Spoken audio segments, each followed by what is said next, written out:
नमस्ते, नमस्कार, जय हिंद साथियों। बीपीएससी चौथे चरण की बहाली को लेकर विगत 2-3 बड़े आंदोलन, जिस आंदोलन के बाद सरकार ने छात्रों की समस्या सुनी, मुख्यमंत्री जी के स्तर से जो बैठक बुलाई गई, बैठक के बाद ये तय हुआ कि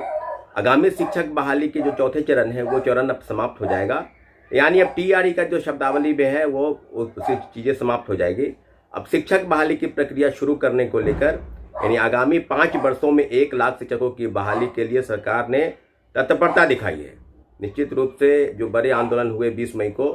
उसके पहले भी आंदोलन हुए और 2024 से लगातार सरकार के समक्ष इस बातों को उठाया जा रहा था कि चौथे चरण की बहाली कब होगी। तो जिस प्रकार से दमनकारी नीति अपनाकर छात्रों अभ्यर्थियों के आंदोलन को समाप्त कराया जाता है, जिस प्रकार से पुलिस द्वारा बर्बरतापूर्वक लाठीचार्ज की जाती है,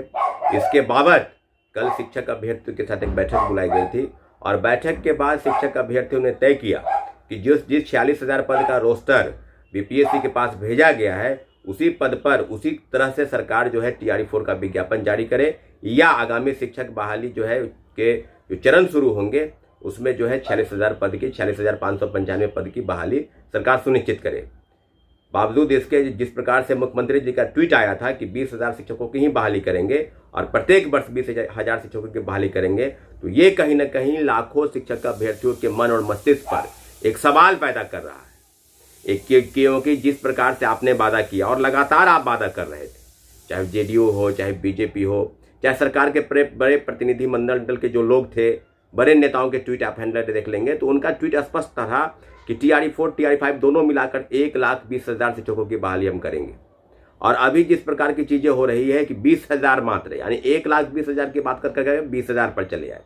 तो शिक्षक अभ्यर्थियों की बैठक के बाद ये तय हुआ है कि अभी तक जिस तरह की चीजें हुई है उसमें शिक्षक अभ्यर्थियों के आंदोलन को, खासकर अभी 2 आंदोलन हुए बड़े बड़े, 8 मई और 20 मई को। 20 मई के आंदोलन से सरकार की गंभीरता इस बात की थी कि 2 दिन के अंदर ही, यानी 20 मई के 2 दिन के अंदर ही जो बैठक बुलाई गई और बैठक के बाद यह निर्णय हुआ कि हम शिक्षक बहाली की प्रक्रिया शुरू करने जा रहे हैं और जुलाई महीने में विज्ञापन जो है वो आ जाएगा।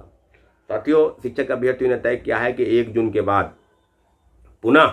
1 जून के बाद एक बैठक जो है वो आयोजित होगी और एक बैठक के बाद जो निर्णय होगा कि आगामी आंदोलन की रूपरेखा कैसी होगी, सड़क पर उतरना है, गर्दनी बाग धरना स्थल पर बैठना है या आगामी जो योजना है उस पर किस प्रकार से सरकार के समक्ष हम लोग जाएंगे। इसलिए बार बार विनती और प्रार्थना है मुख्यमंत्री जी से कि आपने जो ट्वीट किया है,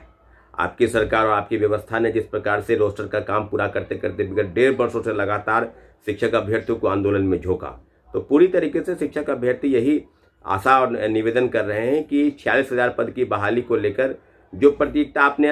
अपनाई थी, जो जिस प्रकार से आपने प्रतिबद्धता जताई कि चौथे चरण या शिक्षक बहाली में जो विभागीय स्तर से जिस प्रकार से उसका काम पूरा होकर बीपीएससी को भेजा गया, तो उसी पद पर सरकार जो है 46,000 पद की बहाली स्वीकार करे। 46,000 पद के को लेकर हमारी मांग जारी रहेगी और 20,000 किसी भी हाल में स्वीकार रही।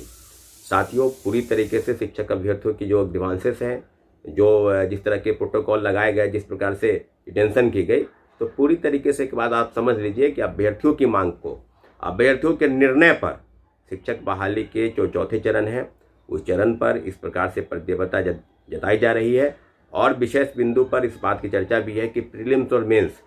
हम लोगों को किसी भी हाल में अगर स्वीकार करना हो तो स्वीकार कर लेंगे, लेकिन सीट कटौती किसी भी हाल में स्वीकार नहीं। एक तरफ जहां डोमिसाइल नीति नहीं लागू था तो 1,70,000, आपको याद होगा कि टीआरई 1 में 1,70,000 की बहाली आई थी। दूसरे चरण की बात की जाए तो 1,50,000, 1,20,000। तीसरे चरण की बहाली की बात की जाए तो 87,000 पद की बहाली आई थी और दूसरे राज्य के लोग बड़े पैमाने पर बिहार में शिक्षक बन गए। और जब बिहार के लोगों की बारी आई, डोमिसाइल नीति लगा हुआ है, बिहार के लोगों को 85% स्थानीय आरक्षण का लाभ मिलने जा रहा है, तो इसके बावजूद भी जो है मात्र 20,000 बहाली का क्या